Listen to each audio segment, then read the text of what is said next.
नमस्कार, आप देख रहे हैं लाइव सिटीज। मैं हूं आपके साथ मधु। आखिरकार बंगाल में भाजपा को प्रचंड बहुमत मिली और बहुत बड़ा जनादेश मिला।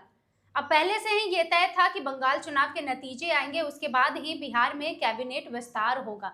तो देखिए, आखिरकार वो घड़ी आ गई है और गांधी मैदान में भव्य शपथ ग्रहण समारोह का आयोजन किया जा रहा है, जिसमें प्रधानमंत्री नरेंद्र मोदी और गृह मंत्री अमित शाह के साथ और भी कई वरिष्ठ नेता शामिल होंगे। लेकिन ऐसे में बिहार वासियों की निगाहें तो सिर्फ दो चेहरे पर टिकी हुई है। आप समझ रहे हैं कि हम किसकी बात कर रहे हैं।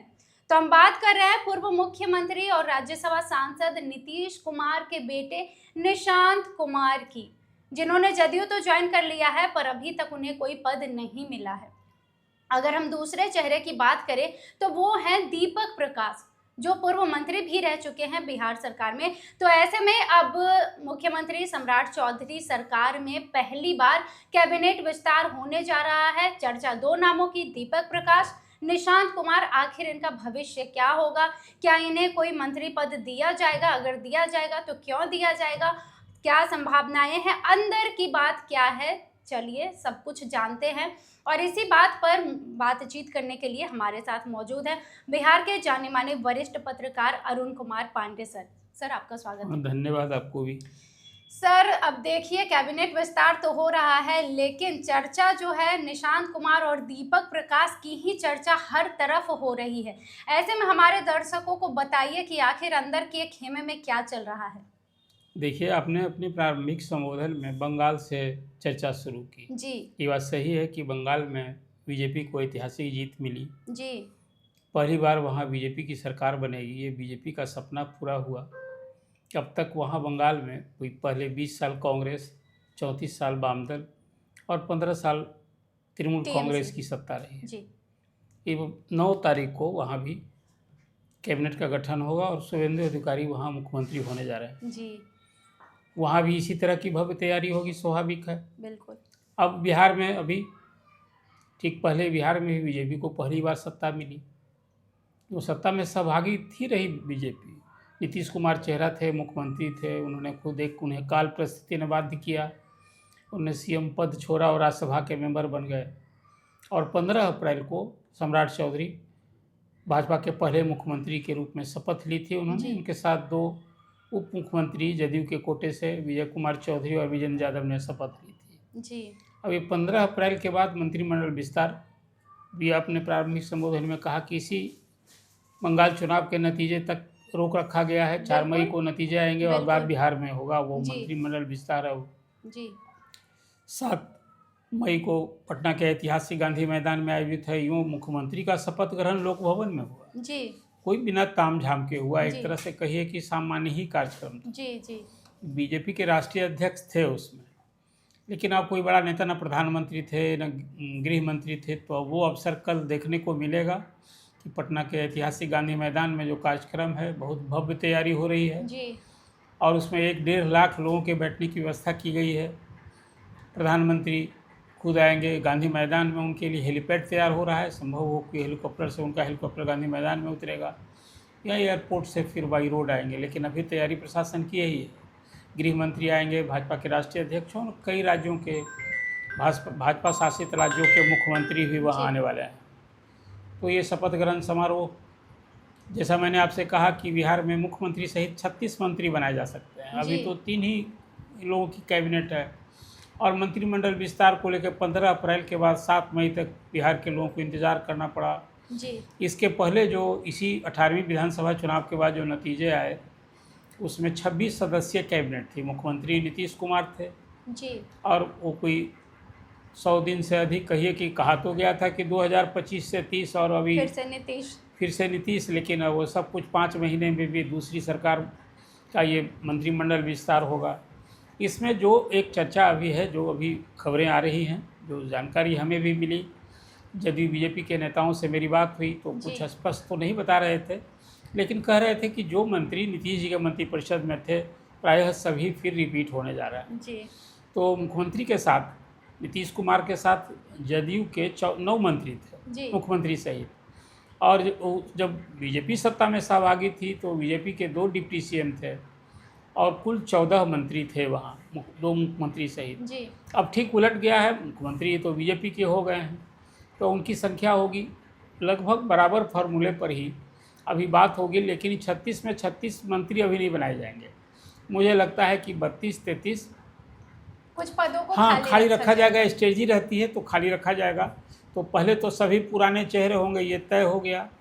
तो उसमें जो अभी 26, जैसा मैंने आपको बताया, मुख्यमंत्री थे वो तो राज्यसभा के मेंबर हो गए। 2 डिप्टी सीएम थे जो बीजेपी की थे, एक तो अब सीएम ही हो गए हैं जी। और जदयू के 2 सीएम हो गए। एक इस सत्ता परिवर्तन के साथ, कैबिनेट के स्वरूप में इस बदलाव के साथ सभी जब पुराने मंत्री होंगे तो 70% जो पुराने मंत्रियों को जोड़ेंगे तो 70% सभी पुराने चेहरे होंगे। तो कुछ नए चेहरे की चर्चा की आपने, उसमें मुझे लगता है कि बीजेपी के जो मंत्री थे, मुख्यमंत्री सहित जो 2 डिप्टी सीएम 14, उसमें एक नया नाम अभी नीतीश मिश्रा का सर्वाधिक चर्चा में है। उनका नाम सबसे आगे है। मुझे लगता है कि जो कल की कैबिनेट का विस्तार होगा, पहला विस्तार, उसमें भाजपा की ओर से नीतीश मिश्रा को जगह मिल सकती है जी।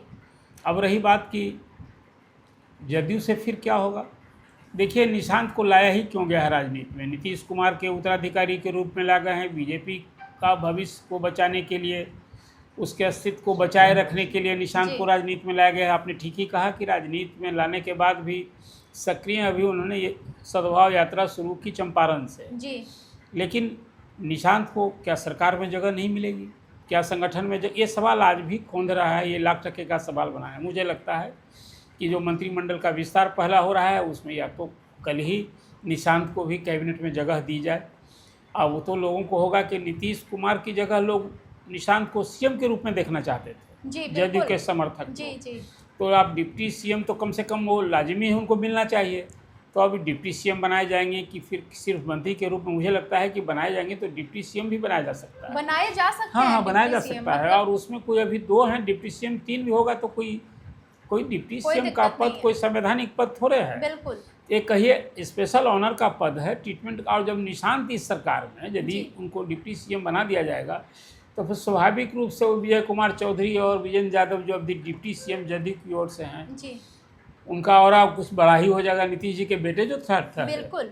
अब फिर देर सवेर संगठन में भी जो जगह मिलेगी। अभी तो नीतीश जी जदयू के अध्यक्ष हैं, एक कार्यकारी अध्यक्ष हैं संजय झा, लेकिन निशांत को संगठन में भी जगह मिलेगी। मतलब कि अंततः जो राजनीतिक सफ़र है नीतीश कुमार का, जब उन्होंने सीएम पद त्याग किया, बिहार की राजनीति से अलग केंद्र की राजनीति में गए हैं, तो संगठन की भी बागडोर, संगठन का अस्तित्व बचाने के लिए, भविष्य बचाने के लिए आके निशांत जदयू की उम्मीद और भविष्य के रूप में लाए गए हैं। जी। तो एक तो अभी ये संभावना बनी है कि या तो कल के विस्तार में, और नहीं तो जो 2-3 पोस्ट खाली रखा जाएगा 4 का, तो अगली विस्तार जो होगी उसमें, लेकिन निशांत को सरकार में जगह मिलना तय है, डिप्टी सीएम बनेंगे। दीपक प्रकाश की बात, आपने दीपक प्रकाश की बात की। देखिए दीपक प्रकाश को नीतीश कुमार के मंत्रिपरिषद में शामिल करना सचमुच सबको चौंकाने वाला था। बिल्कुल। न वो चुनाव लड़े थे, न विधायक, न विधान पार्षद। माँ चुनाव लड़कर आई थी स्नेहलता कुशवाहा, जो उपेंद्र कुशवाहा की धर्मपत्नी है। माँ चुनाव लड़कर आई थी एमएलए बन के, और बेटा जो बिना चुनाव लड़े मंत्री बना दिए गए। अब वो देखिए राष्ट्रीय लोक मोर्चा से एक प्रतिनिधित्व दिया जाना था जी। तो उपेंद्र कुशवाहा ने अपने बेटे को ही मंत्री बना दिया। उस फंक्शन में प्रधानमंत्री भी थे जी।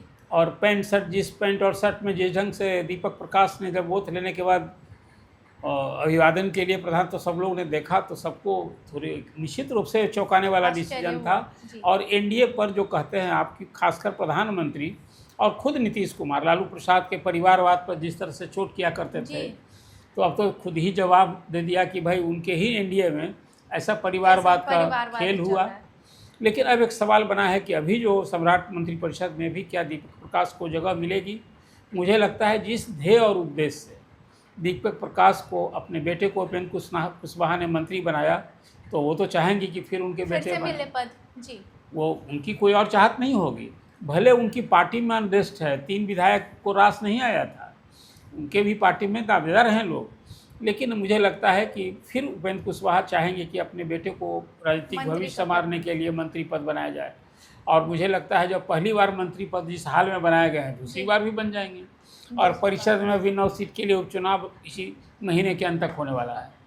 तो जो एक अनिवार्यता होती है कि कोई यदि गैर विधायक यदि मंत्री बन जाए तो संवैधानिक अनिवार्यता है कि 6 महीने के अंदर किसी सदन का सदस्य बनना। तो परिषद की जो सीट खाली होगी एमएलसी बना दिया जाएगा। तो दीपक प्रसाद के फिर मंत्री बनने पर मुझे लगता है कि वो संभावना बलवती है, इसे इनकार नहीं किया जा सकता है। बाकी और कई नई चेहरे जदयू में हो, जैसा मैंने बताया कि नीतीश जी मुख्यमंत्री थे तो सांसद बन गए जी। 9 जो बचे में 8 मंत्री बने, 2 हो गए डिप्टी सीएम, तो 6 मंत्री सब रिपीट होने जा रहे हैं। बिल्कुल। उसमें चाहे वो अशोक चौधरी हों, श्रवण कुमार हों, ये सब लोग, फिर लेसी सिंह हों, ये सब लोग मंत्री बनेंगे, जमा खां मंत्री बनेंगे, सारे पुराने चेहरे रिपीट हो रहे हैं। लेकिन 5-6 नए चेहरे भी जो यूथ होंगे वैसे लोगों को जगह कैबिनेट में मिलेगी। अब वो कल अंतिम रूप से क्या तय होता है वो तस्वीर अभी तो मुझे लगता है तुक्का और क्यास लगाना इस चर्चा में उचित नहीं होगा जी। लेकिन टोटल कल कैबिनेट का विस्तार सचमुच एक ऐतिहासिक समारोह होगा। ये मंत्रिमंडल विस्तार को लेकर गांधी मैदान में पहली बार इस तरह का आयोजन हो रहा है। मुख्यमंत्री के शपथ ग्रहण का समारोह मुख्यमंत्री हुआ करता था लोक भवन के बाहर जी। लेकिन मंत्रिमंडल विस्तार को लेकर इस तरह से भव्य तैयारी के साथ आखिर भाजपा को पहली बार जो सत्ता मिली है तो एक इसको बड़ा इवेंट बना रही है, राजनीतिक इवेंट। इसके बाद फिर 9 तारीख को इसी तरह से कलकत्ता में देखने को मिलेगा। तो ये अभी कैबिनेट विस्तार को लेकर जो अपडेट जानकारी थी मैंने आपसे दी जी। तो चलिए, अब भाजपा की सरकार पहली बार बन गई है बिहार में, कैबिनेट विस्तार को लेकर चर्चा तेज है। तो आखिर निशांत कुमार को क्या पद मिलेगा, नहीं मिलेगा, दीपक प्रकाश मंत्री बनाए जाएंगे कि नहीं बनाए जाएंगे, तमाम बातें आपने सुन ही ली है और सर ने आपको बता ही दिया है। सर, हमारे साथ जुड़ने के लिए आपका बहुत बहुत धन्यवाद। आप भी जुड़े रहिए हमारे साथ लाइव सिटीज़ के साथ। बिहार की तमाम खबरों के लिए, वीडियो देखने के लिए आपका धन्यवाद।